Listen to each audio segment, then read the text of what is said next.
El proyecto Monitoreo Social del PAFEC de la Facultad de Agronomía de la Universidad de San Carlos de Guatemala le invita al debate nacional virtual participativo sobre los resultados del monitoreo social de la política de desarrollo integral, la política de la seguridad alimentaria y nutricional, el programa de agricultura familiar para el fortalecimiento de la economía campesina y la estrategia nacional para la prevención de la desnutrición crónica en Guatemala.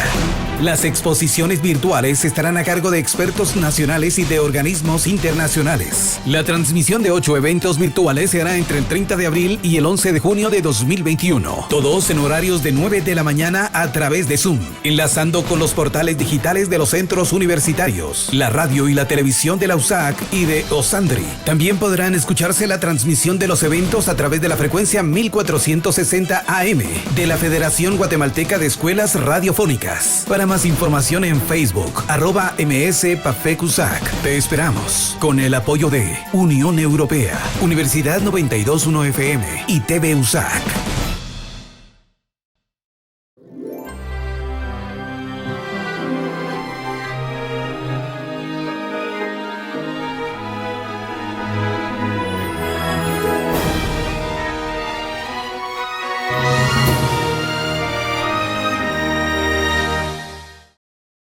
Coronavirus, la pandemia.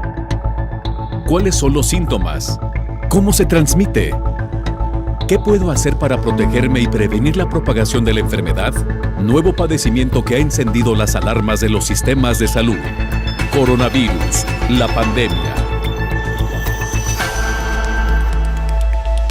Llegamos a nuestro programa 456 de Coronavirus, la pandemia. Estamos agradecidos por su compañía y le invitamos a que nos acompañe en esta producción de la Universidad de Guadalajara. Gracias, muchas gracias a todas las televisoras públicas de la República Mexicana, así como de América Latina y el Caribe, que nos acompañan en esta transmisión. Recuerde, puede hacer contacto con nosotros a través de las redes sociales, mismas que ponemos a su disposición en Facebook y Twitter. Estamos como Canal 44 TV. Canal 44 TV. O puede enviarnos su comentario por la vía de WhatsApp en el 33 22 42 06 90, 33 22 42 06 90. Participe con nosotros y acompáñenos hoy en Coronavirus, la pandemia, espacio en el cual estaremos platicando en esta ocasión como nuestro tema central acerca del coronavirus grave, los efectos de COVID-19 grave y sus repercusiones pulmonares. La neumonía asociada a COVID-19 es mucho más severa. Entre las complicaciones está la sepsis, un síndrome infeccioso que alcanza el flujo sanguíneo ocasionando daños en tejidos. Investigadores de la Universidad del Reino Unido y medidas de Wuhan en China investigan la recuperación de la neumonía grave por COVID-19 hasta un año después de la hospitalización de los pacientes. Y la Agencia Europea del Medicamento dio el visto bueno para el uso de la vacuna de Pfizer-BioNTech en menores de entre 12 y 15 años de edad. Además, más de 2 millones de mexicanos acudieron a Estados Unidos a vacunarse contra COVID-19. Acompáñenos, entramos ya en materia. Secuelas, al parecer, permanentes deja COVID-19. Y los científicos analizan el daño pulmonar, principalmente alteraciones parenquimatosas y vasculares pulmonares. Aunque el sistema de salud anuncia un posible descenso del virus SARS-CoV-2 a un año y medio de su surgimiento en diferentes países, las repercusiones que ha dejado son mayúsculas. En este tiempo ya suman 170 millones de personas enfermas y 3,5 millones que han perdido la vida. La mayoría ha tenido daño pulmonar, principalmente quienes tienen padecimientos crónicos como diabetes, hipertensión o del corazón.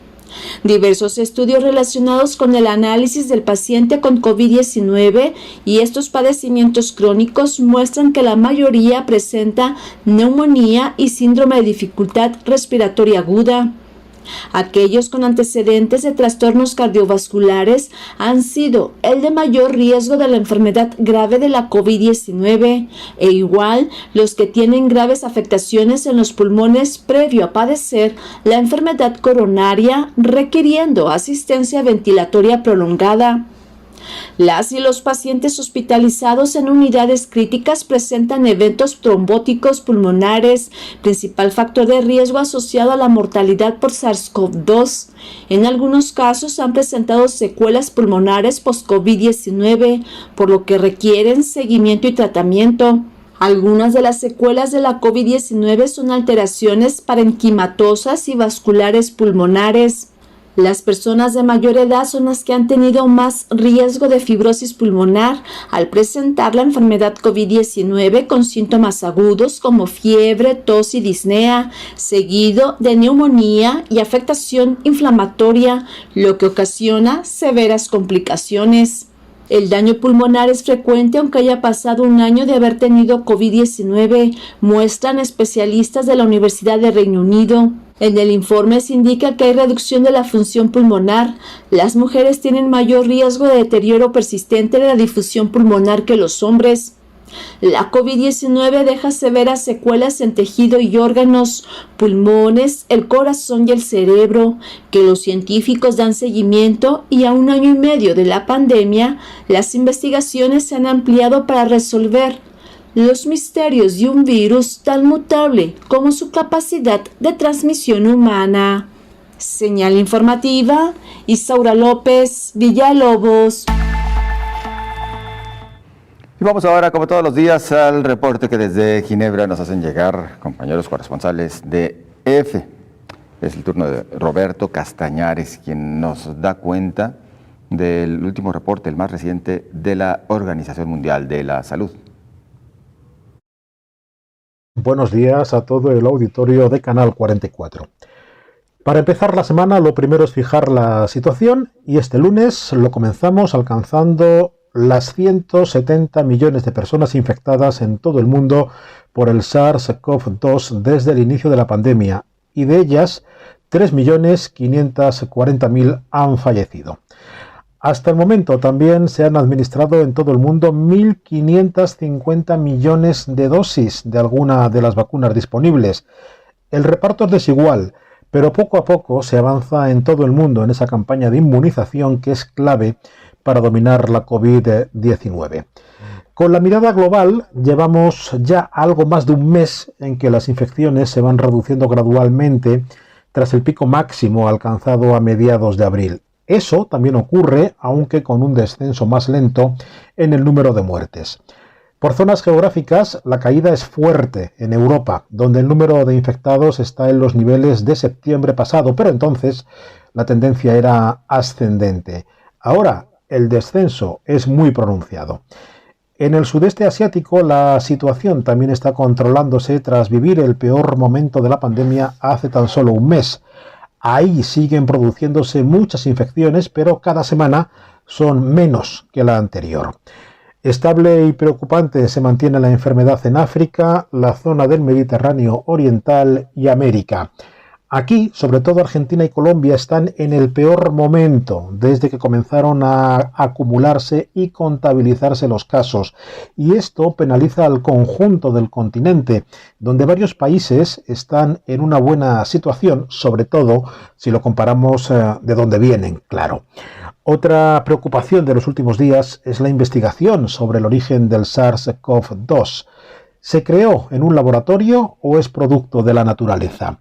En Estados Unidos, el presidente Joe Biden ha dado unas semanas a los servicios secretos para que contesten sin dudas a esta cuestión. Y en cualquier caso, en la Organización Mundial de la Salud lamentan que la investigación de esos orígenes del coronavirus causante de la COVID se vea envenenada por la política. Y advierten de que con la actual situación la OMS se encuentra en una posición imposible a la hora de buscar esas respuestas. Reportó desde Europa Roberto Castañares para el programa Coronavirus, la pandemia.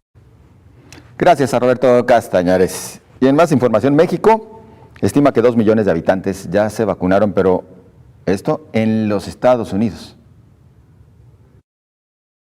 Con información de algunas encuestas, el gobierno estima que hasta 2 millones de mexicanos fueron a vacunarse contra la COVID-19 en Estados Unidos, informó el secretario de Prevención y Promoción de la Salud, Hugo López-Gatell. Explicó que una parte de estos mexicanos residen en la franja fronteriza, trabajan en la Unión Americana y regresan a dormir. Ese podría ser el grupo más grande que haya accedido a la inmunización fuera del país. Insisto, no tenemos una estimación formal. Algunas aproximaciones han considerado que esto podría llegar hasta 2 millones de personas, pero las metodologías son muy variables. Además, hay otro grupo con poder adquisitivo que les permite viajar para acceder a la vacuna anti-COVID.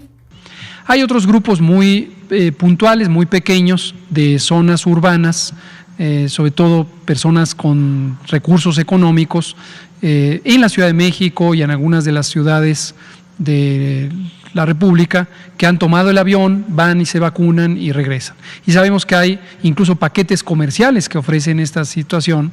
Nos han hablado de 14, 15 mil pesos por todo el proceso y hay personas que han optado a ello.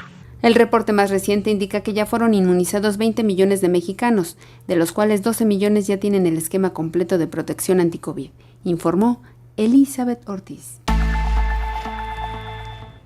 Hay algunos puntos de América que siguen enfrentando una situación delicada, una situación complicada a causa de la COVID-19. Este es el caso, por ejemplo, de Bolivia. En algunas ciudades, la falta de oxígeno y la saturación de hospitales les están asfixiando. La insuficiencia de oxígeno medicinal, la saturación de las unidades de terapia intensiva y la falta de medicamentos han comenzado a asfixiar las ciudades bolivianas de Santa Cruz y Cochabamba, las más afectadas por la tercera ola de la COVID-19 que azota al país. A unos 55 kilómetros de Cochabamba, en la localidad de Arbieto, se encuentra la planta de oxígeno del Valle, que opera las 24 horas del día para intentar abastecer la creciente demanda, explica el jefe de planta, Amílcar Huanca. Como comentó, está a 24 horas, la capacidad de la planta simplemente es para 10 cilindros por hora, lo que nos da un total de 240. Estamos teniendo un poquito de problemas a veces para que descansen los equipos, descansamos a veces 1 hora y a veces continuamente, pero con todo eso no logramos abastecer a toda la población. En las puertas de la industria, a diario se forman largas filas de gente y vehículos desde la madrugada, a la espera de conseguir al menos un botellón de oxígeno. En Santa Cruz, la saturación de hospitales tras la tercera ola es particularmente preocupante, según la enfermera Sandra Ríos, por la edad de los internados. En esta tercera ola se está sintiendo más, creo, que la primera, la segunda, porque prácticamente estamos más estresados, el personal de salud, por el hecho de que está ya empezando la juventud ya a contagiarse. No pensábamos tener tanta gente joven en la terapia intensiva. Y es más también a las personas, ¿no? Mujeres embarazadas. Otro problema es la escasez de medicamentos, sobre todo de sedantes como fentanil, midazolam y atracurio, que difícilmente se encuentran en farmacias o se venden de forma privada a precios muy elevados. El gobierno boliviano ha anunciado que 2 camiones cisterna con 20 toneladas de oxígeno están rumbo al país para abastecer a las regiones con más necesidades. Bolivia acumula 14.226 muertes y 358.562 casos desde marzo de 2020. Ya hay una vacuna COVID-19 para adolescentes. Nos ofrece los detalles Rocío López Fonseca. La Agencia Europea del Medicamento dio el visto bueno para el uso de la vacuna de Pfizer-BioNTech en menores de entre 12 y 15 años, lo que la convierte en la primera autorizada para su uso en adolescentes en la Unión Europea. El fármaco lleva administrándose a la ciudadanía desde su autorización europea en diciembre del 2020, pero solo se permitía su inoculación en mayores de 16 años. La decisión del organismo se da después de un proceso de revisión acelerado de diferentes datos aportados por la farmacéutica, entre los que se encuentra un estudio con más de 2.000 adolescentes que demuestra que la vacuna es segura en edades de entre 12 y 15 años y que su respuesta inmunitaria es igual o mejor que la de la población adulta, según explicó el jefe de Estrategia de Amenazas Sanitarias Biológicas y Vacunas de la agencia, Marco Cavaleri. Ahora es la Comisión Europea la que debe conceder la autorización final. A partir de ese momento, será los Estados miembros los que deban decidir si quieren administrarlas y a partir de cuándo a los menores de 12 años a 15. La agencia también ha indicado que los efectos secundarios más comunes después de la aplicación son similares a los desarrollados por los mayores de 16 años, dolor de cabeza y en el lugar de la aplicación, escalofríos y fiebre. Mientras que en Estados Unidos los Centros de Control de Enfermedades recomiendan que las personas de 12 años de edad o más se vacunen contra la COVID-19 para protegerse y ayudar a proteger contra la enfermedad. La vacunación a una proporción grande de la población es una herramienta fundamental para detener la pandemia, informó Rocío López Fonseca. Y quien ya ansía volver a la normalidad es el sector turismo. What should the future of tourism look like? And how can we make it a reality? ¿Cómo volverá a ser el turismo? ¿Qué futuro le depara al sector? Son algunas de las preguntas de la cumbre de recuperación del turismo en Riad, en Arabia Saudí, una señal clave de que el sector ansía volver a la actividad tras 18 meses de parón.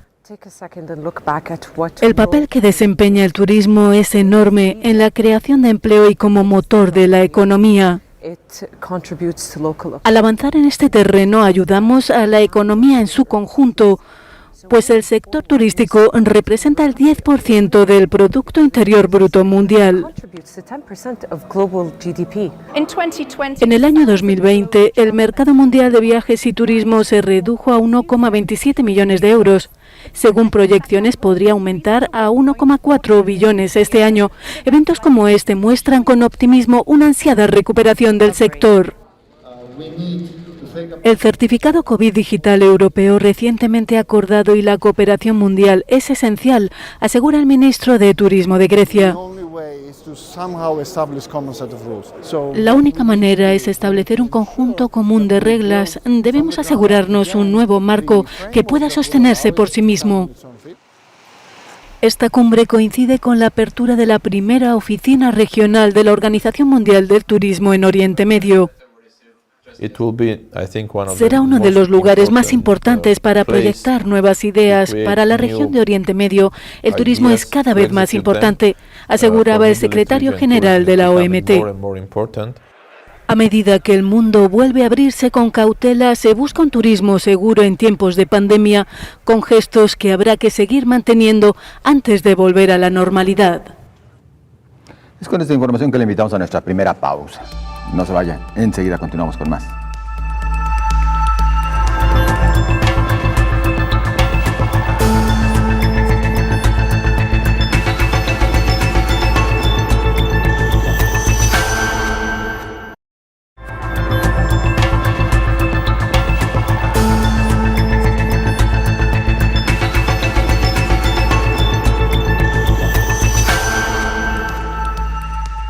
Muchas gracias por continuar con nosotros. Bueno, escuche lo siguiente. Existen análisis que no detectan el daño pulmonar post-COVID, según investigadores de Oxford, y bueno, ya buscan todo ello con equipos distintos. Con equipo de vanguardia, un grupo de investigadores de Oxford y Sheffield identificaron daños persistentes en los pulmones de pacientes 3 meses después de ser dados de alta. Este daño no se detectó mediante tomografías computarizadas de rutina y pruebas clínicas, y en consecuencia normalmente se les diría a los pacientes que sus pulmones son normales, señalan los científicos en un artículo publicado en Radiology, la principal revista de radiología en el mundo. Esta investigación preliminar adicional del equipo ha demostrado que los pacientes que no han sido hospitalizados con COVID-19, pero que experimentan disnea a largo plazo, pueden tener un daño similar en sus pulmones, y se necesita un estudio más amplio para confirmarlo. Los investigadores de Oxford y Sheffield dijeron que las exploraciones de resonancia magnética de xenón hiperpolarizado habían encontrado anomalías en los pulmones de algunos pacientes con COVID-19 durante más de 3 meses, y en algunos casos 9 meses después de salir del hospital, cuando otras mediciones clínicas eran normales. El investigador principal del estudio, el profesor Fergus Gleeson, académico de radiología en la Universidad de Oxford, dijo que muchos pacientes con COVID-19 todavía experimentan dificultad para respirar varios meses después de ser dados de alta del hospital, a pesar de que sus tomografías computarizadas indican que sus pulmones funcionan normalmente, informó Elizabeth Ortiz. Acompáñenos a la información que se nos ofrece desde Pakistán, en la persona de Jaime León, corresponsal de EFE. Buenos días a todo el auditorio de Canal 44. Pakistán está superando su tercera ola de la pandemia de COVID-19 con una importante disminución de los contagios y los fallecidos en los últimos días. Con 43 muertos y 2.117 contagios en las últimas 24 horas, el país asiático continúa mejorando sus registros, tras vivir a finales de abril su peor época desde que empezó la pandemia. El número de muertos se ha mantenido por debajo de los 100 durante los últimos 10 días, tras registrar su récord de fallecidos el 27 de abril con 201 muertos. Por su parte, la tasa de positividad se situó en la última jornada en el 4%, la más baja en 3 meses. La presión hospitalaria ha disminuido con una ocupación de camas por debajo del 50% en buena parte del país. Ante esta situación, el gobierno pakistaní ha comenzado a relajar las restricciones que impuso en marzo y en abril, cuando recurrió al ejército para imponer las normas de distancia social y uso de mascarillas. Así, ya se permite el uso de las terrazas de restaurantes, se han reabierto los centros educativos en zonas con los casos por debajo del 5% de positividad y se ha retomado el turismo. Desde mañana mismo se reabrirán los salones de bodas, en los que se permitirá un máximo de 150 invitados. Sin embargo, los cines, el interior de restaurantes y las actividades deportivas y culturales continúan paralizadas. Todo ello en medio de un proceso de vacunación que ha cogido ritmo en las últimas semanas, pero continúa la reticencia de muchos ciudadanos a inmunizarse. Pakistán registró el sábado su mayor récord de vacunas en un día, con casi 400.000 pinchazos, sobre todo de las chinas Sinopharm y CanSino. Así, el total de dosis administradas asciende a poco más de 6 millones, con algo más de 1,5 millones de personas con la pauta completa. Ahora mismo pueden vacunarse los mayores de 30 años y desde el jueves podrán acceder a las vacunas los mayores de 18. Pero las autoridades han informado de que solo 11 millones de personas se han registrado hasta el momento para vacunarse en un país de los 120 millones de habitantes. En el Islámico Pakistán, la reticencia a las vacunas viene de lejos, por motivos religiosos, culturales y las teorías conspiratorias. En el caso de las vacunas contra la COVID circulan todo tipo de historias, desde que hay personas que han muerto por pincharse, a que provoca infertilidad, hasta que les hace crecer el bigote y la barba a las mujeres, algo que preocupa en el país ante la detección de varios casos de la cepa india de la COVID, que ha hecho estragos en el país vecino. Reportó desde Pakistán Jaime León para el programa Coronavirus, la pandemia. Nuestro agradecimiento a Jaime León. Y en más información, los coágulos sanguíneos mortales relacionados con las vacunas contra COVID-19 de AstraZeneca y Johnson & Johnson han suscitado gran preocupación, pero un grupo de científicos de Alemania afirma haber descifrado por qué ocurre esto. Los investigadores sugieren que las vacunas que introducen en el cuerpo vectores de adenovirus, es decir, los virus fríos que se utilizan para insertar la proteína de la espiga de COVID-19 en el núcleo de la célula, pueden en algunas personas hacer que trozos de las proteínas del virus entren en el núcleo y se rompan. Los fragmentos salen entonces al torrente sanguíneo y pueden provocar la coagulación. Los coágulos en la sangre pueden entonces convertirse en algo serio si se acercan a los órganos vitales. Los científicos escribieron en un estudio previo a la impresión, que no ha sido sometido a revisión por pares, que la vacuna se administra en el núcleo de la célula y no en el líquido que la rodea y que actúa como fábrica de proteínas. El ciclo de vida del adenovirus incluye la infección de las células, la entrada del ADN adenoviral en el núcleo y posteriormente la transcripción de genes por parte de la maquinaria de transcripción del huésped, señalan los investigadores. Y precisamente ahí radica el problema. El trozo de ADN viral no está optimizado para ser transcrito dentro del núcleo. Las vacunas Pfizer, BioNTech y Moderna son de ARNM, que no utiliza este sistema y no se han registrado casos de coágulos de sangre con estas dosis. Sin embargo, los científicos afirman que los fabricantes de vacunas pueden eliminar los riesgos.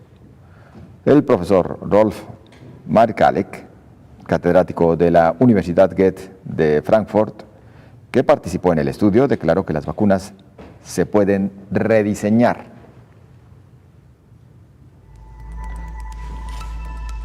El SARS-CoV-2 ocasiona daño en el tracto respiratorio y una insuficiencia pulmonar letal.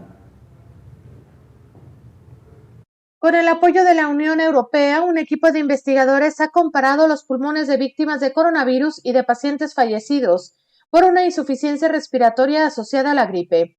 El síndrome respiratorio agudo grave desencadenado por la infección del SARS-CoV-2 puede provocar daños gigantescos en el tracto respiratorio y una insuficiencia pulmonar letal. Un equipo de investigadores se propuso explicar los nuevos conocimientos sobre los efectos del SARS-CoV-2 en los pulmones. Los investigadores se centraron en las diferencias entre el daño pulmonar causado por un virus de la gripe y el SARS-CoV-2. Sus hallazgos se publicaron en The New England Journal of Medicine. Los investigadores examinaron muestras de tejido de pacientes fallecidos a causa de la COVID-19 y las compararon con las obtenidas de pacientes fallecidos debido al síndrome de dificultad respiratoria aguda, derivado de la infección por el virus de la gripe AH1N1, como se señala en el artículo de la revista. Sus investigaciones confirmaron el daño ya conocido en los pulmones que se produce al inflamarse las paredes de los alvéolos. Este fenómeno dificulta la entrada de oxígeno en la sangre. En segundo lugar, encontraron un enorme número de coágulos en todas las secciones de los vasos sanguíneos, especialmente en los vasos pulmonares más finos, lo cual intensifica aún más la falta de aliento en los pacientes infectados por el coronavirus. En los pacientes con gripe sucede algo similar, aunque menos grave, informó Rocío López Fonseca. Bueno, ya le adelantábamos el tema en esta ocasión. Nuestro tema central aquí en Coronavirus, la pandemia, son los efectos COVID-19 grave y las repercusiones pulmonares de este padecimiento. Saludo al doctor Héctor Raúl Pérez Gómez, infectólogo, nuestro médico de cabecera. ¿Cómo está, doctor? Qué gusto saludarte, José Ángel. Buen día. Igualmente, buen día. Un gran tema, pues, indudablemente. Sin duda, y sobre todo, pues, el efecto o la repercusión que puede dejar a posteriori en los pulmones, que según algunos estudios puede ser hasta de un año posterior a... Sí, hemos platicado el tema secuencialmente en esta mesa de trabajo.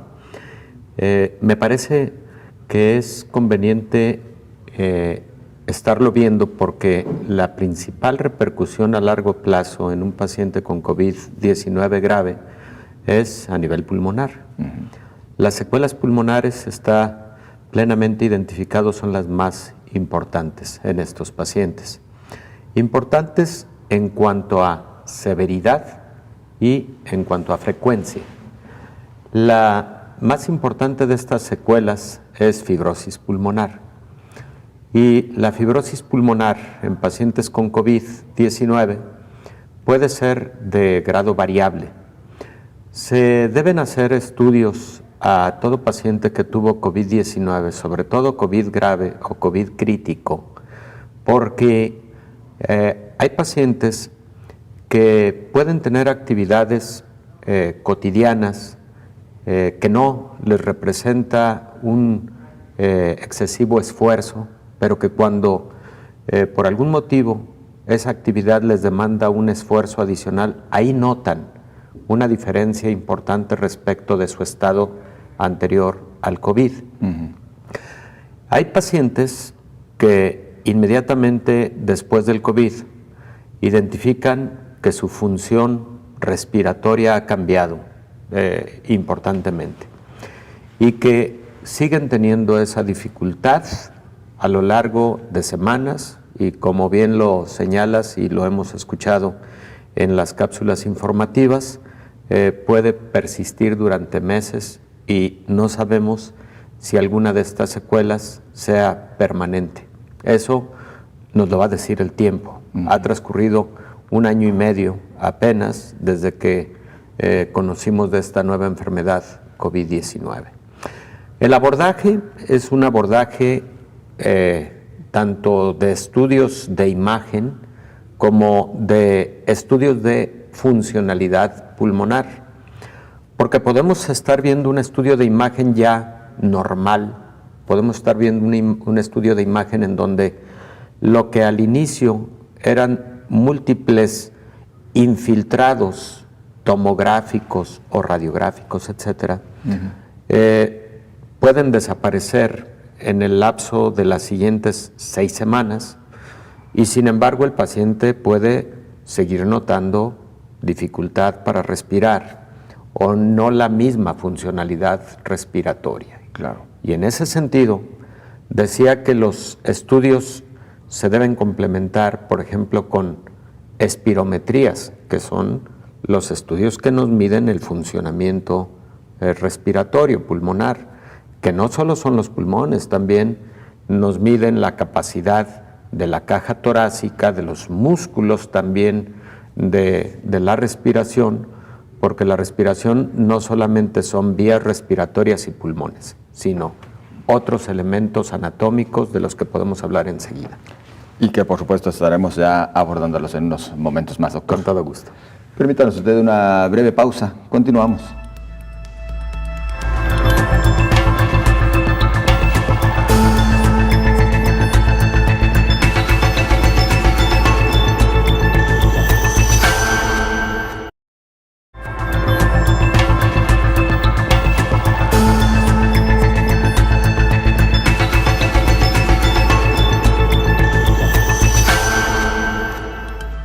Hoy estamos hablando con usted acerca de las repercusiones pulmonares tras haber padecido COVID grave. De hecho, algunos pacientes tienen secuelas pulmonares después de un año, como lo venimos señalando.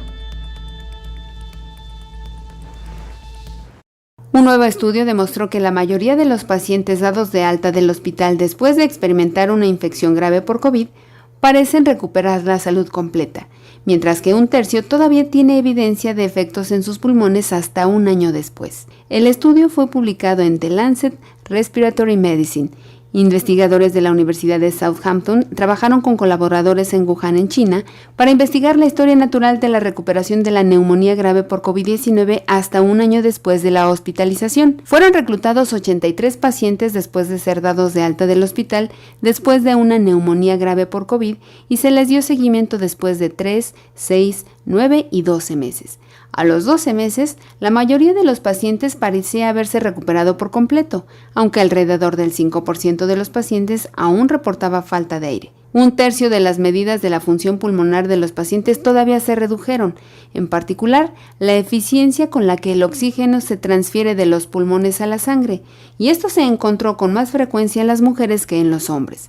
En aproximadamente una cuarta parte de los pacientes, las tomografías computarizadas mostraron que todavía había pequeñas áreas de cambio en los pulmones, y esto era más común en pacientes con cambios pulmonares más graves en el momento de la hospitalización, informó Elizabeth Ortiz.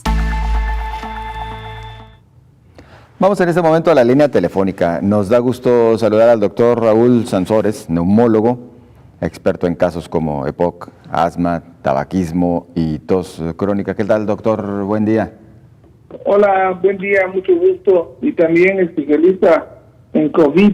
Ahora que tenemos esa pandemia, he tenido el gusto de poder ayudar a muchos pacientes, probablemente más de 1,000, y la desfortuna también de tener esta terrible pandemia. Así es. Doctor, pues estas repercusiones, estos efectos pulmonares que se han detectado, por favor, ¿nos puede describir un poco de lo que se ha encontrado usted justamente en todos estos pacientes a quienes viene atendiendo? Bueno, la respuesta tendría que ser en dos sentidos. En principio, en el cuadro agudo, que como todos sabemos, el cuadro agudo se caracteriza por muy marcado ataque al estado general, fiebre, dolor de músculos, dolor de cabeza, dolor de todo el cuerpo, hasta las pestañas pueden los pacientes referir que les duele en el cuadro agudo. Una vez superado el cuadro agudo, cuya principal manifestación suele ser la insuficiencia respiratoria, por lo que conocemos como neumonía de focos múltiples, que son parches de vidrio despulido en todos los pulmones que impiden la oxigenación apropiada. Entonces el siguiente paso es la recuperación. Y en este sentido, la recuperación es lo que se conoce como recuperación lenta. Y ha habido varios nombres al respecto de esta recuperación lenta. Como bien mencionaba la doctora, hay un grupo de pacientes, un número importante de pacientes que consideran un tercio de ellos, que no se recuperan tan fácilmente, sobre todo los que tuvieron neumonía de focos múltiples, que estuvieron intubados o tuvieron la enfermedad grave. Pero se ha descrito que el 80% de todos los pacientes pueden tener una secuela post-COVID, que así se conoce ahora como síndrome post-COVID, y son muchas. Se ha descrito, reciente salió una publicación de más de 50 síntomas asociados al síndrome post-COVID. El más común de todos es el ataque al estado general, dolor de cuerpo, dolor de cabeza, tos, sensación de falta de aire, y dentro de lo que tiene que ver mi especialidad, el 4% de los que tuvieron enfermedad moderada a grave tienen fibrosis pulmonar, que es algo muy importante, porque imagínense, tanta gente que sufrió la enfermedad y ahorita hay 4% de ellos. Hay quienes tienen sensación de falta de aire, descrita como tal sin que sea una enfermedad, pero estos que tienen sensación de falta de aire, incluso de reposo, la recomendación es que no lo dejen pasar y crean que es un síndrome post-COVID que se les pasará en unos meses. Podríamos estar hablando de pacientes que son asmáticos, que tienen esta sensación, y por supuesto hay tratamiento. Esa sensación de falta de aire también puede ocurrir en los pacientes con fibrosis pulmonar. Y si los pacientes creen que pues es normal porque es después del COVID, pues tampoco se ponen para atención del médico y de algo que podría beneficiarse. Hay tratamientos para eso. Digamos que esos síntomas y la tos son los más importantes. También yo pondría como muy importante, aunque no sea respiratorio, el dolor de cabeza. El dolor de cabeza por COVID puede aparecer hoy, le da 2 días, luego desaparece, luego vuelve a aparecer. Los pacientes no saben con exactitud qué les está ocurriendo, pero son las secuelas de la enfermedad. Pero lo más importante es que podría no ser asociado a COVID, podría no ser un síntoma asociado a COVID y ser otra cosa, migraña, dolor de cabeza por otras causas, y por lo tanto pasarlo por alto. Entonces, si un paciente tiene un síntoma, sobre todo el dolor de cabeza, tiene que acudir con un neurólogo para que tengan una buena evaluación y le digan, sí, no se preocupe, el post-COVID, tome usted paracetamol y se va a aliviar o alguna otra cosa. Pero si no es así, el neurólogo va a detectar algún otro problema y entonces va a solucionarlo. Pero de ahí la importancia de ello. Pero hay otros síntomas neuropsiquiátricos, además del neurológico: ansiedad, depresión, crisis de delirio, crisis de tremenda sensación del trauma postraumático. Hay pacientes de que se les murió más de un familiar, que tiene un paciente que se les murió 8 en la familia. De tal manera que todos los eventos de la vida actual y contemporáneos podrían en algún punto llevarles a ese momento doloroso de la muerte de un familiar y tener lo que se conoce como estrés postraumático. Así es. Entonces, estamos ante una gama, un abanico de posibilidades de efectos secundarios después de que la enfermedad pasó.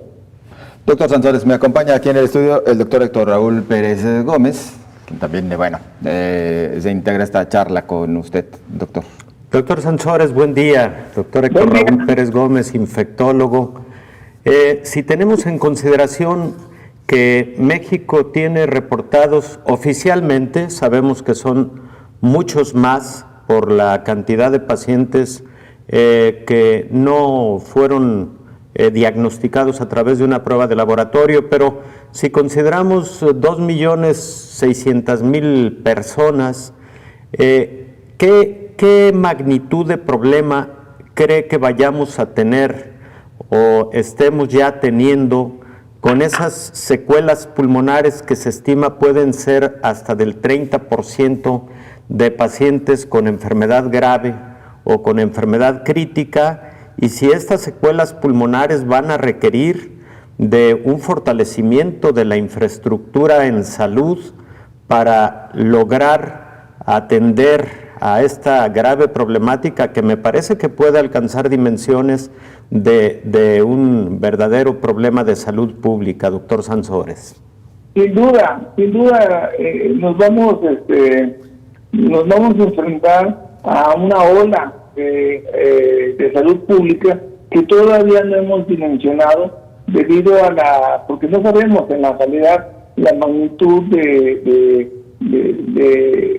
la pandemia. O sea, ¿qué tantos fueron infectados en México? Pues no lo sabemos en la realidad, pero asumimos que son, si supusiéramos que son nada más esos 2-3 millones de los que habla el sector salud en forma oficial.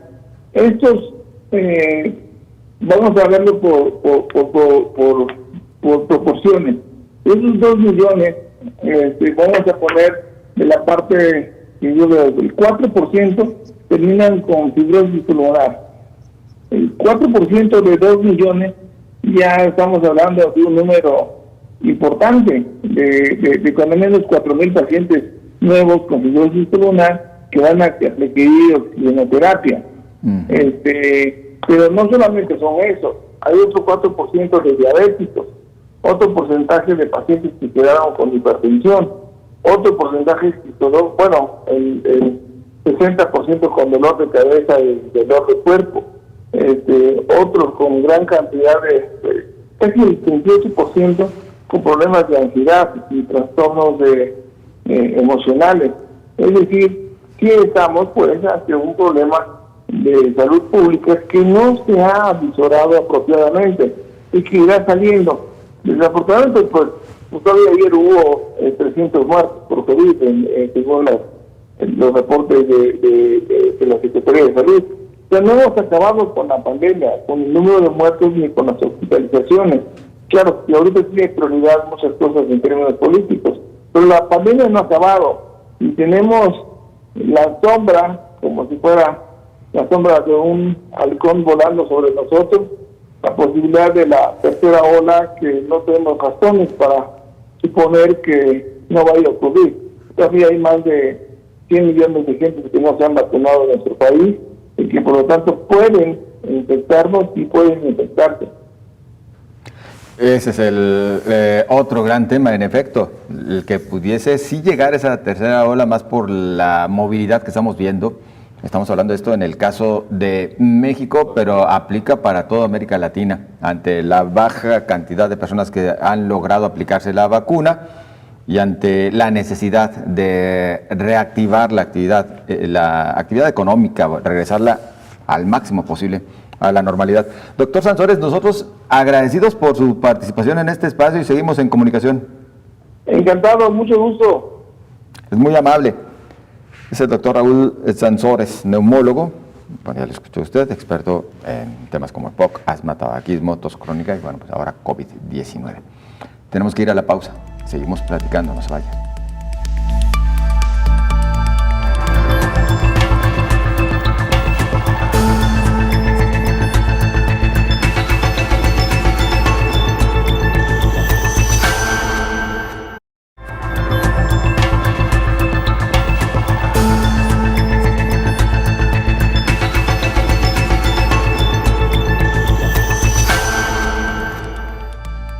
Se ha dicho en diferentes momentos desde que comenzó esta pandemia, la neumonía asociada a COVID-19 es mucho más severa. La neumonía ocasionada por la COVID-19 hace que los sacos de aire dentro de los pulmones se llenen de fluido. Como consecuencia, estos órganos disminuyen su habilidad para tomar oxígeno, lo cual ocasiona falta de aire, tos y otros síntomas. Si bien la mayoría de las personas se recupera de una neumonía regular sin consecuencias importantes en los pulmones, la neumonía asociada al COVID-19 es mucho más severa. Otra posible complicación de un caso severo de COVID-19 es la sepsis. Se trata de un síndrome que ocurre cuando una infección alcanza el flujo sanguíneo y se expande a través de este, ocasionando a su paso daño en el tejido. Los pulmones, el corazón y otros órganos trabajan de forma armónica y la sepsis puede colapsar detonando un efecto dominó sobre los demás. Una disminución importante en la capacidad pulmonar podría producir cambios estructurales como fibrosis pulmonar. Esto ocurre cuando a causa de la recuperación de una lesión en los pulmones se produce un exceso de tejido conectivo fibroso. Los pulmones son elásticos, lo cual es importante para la respiración. Sin embargo, si este órgano ha sufrido lesiones y ha cicatrizado, tiene una superficie más dura y pierde elasticidad, lo que provoca problemas respiratorios. Por supuesto, esto se presenta en pacientes con neumonías más serias. En aquellas personas que tienen cuadros leves, los daños podrían ser asintomáticos o de broncoespasmos posteriores, informó Rocío López Fonseca. Tiempo nos va a faltar, como siempre, doctor, pero a ver, la pregunta es, fibrosis pulmonar, en principio, ¿qué es? Como para que se entienda por parte de la mayoría de personas. Bueno, lo escuchábamos en la nota de Rocío. La fibrosis pulmonar es la sustitución del tejido pulmonar normal por un tejido rígido, tipo cicatrizal. Si digo tipo fibrótico, pues estoy utilizando en en la definición el término a definir, pero es un tejido que de forma cicatrizal sustituye al tejido normal, que es elástico, pero lo más importante es no solo la elasticidad del tejido pulmonar, sino lo que llamamos cambios estructurales. El pulmón es un órgano de mucha complejidad, que tiene vías respiratorias de diferente calibre, que traen el oxígeno del medio ambiente hacia el alvéolo pulmonar. Esos pequeños sacos microscópicos que son el sitio en donde se lleva a cabo el intercambio de oxígeno por dióxido de carbono que lleva la sangre, esa parte es la parte funcional más importante del pulmón. Y si esto se sustituye por un tejido rígido, fibrótico, entonces ese intercambio gaseoso ya no se da en condiciones normales y de forma óptima. ¿Qué es lo que como consecuencia trae este fenómeno? Bueno, que la cantidad de oxígeno que llega finalmente a la sangre es menor, que llega finalmente a todos los órganos de nuestro cuerpo es menor, y que la cantidad de dióxido de carbono que debería estarse eliminando se incrementa en nuestra sangre y también en los tejidos, y eso causa daño a mediano y largo plazo. Entonces, eso es lo que particularmente ocurre con la fibrosis pulmonar.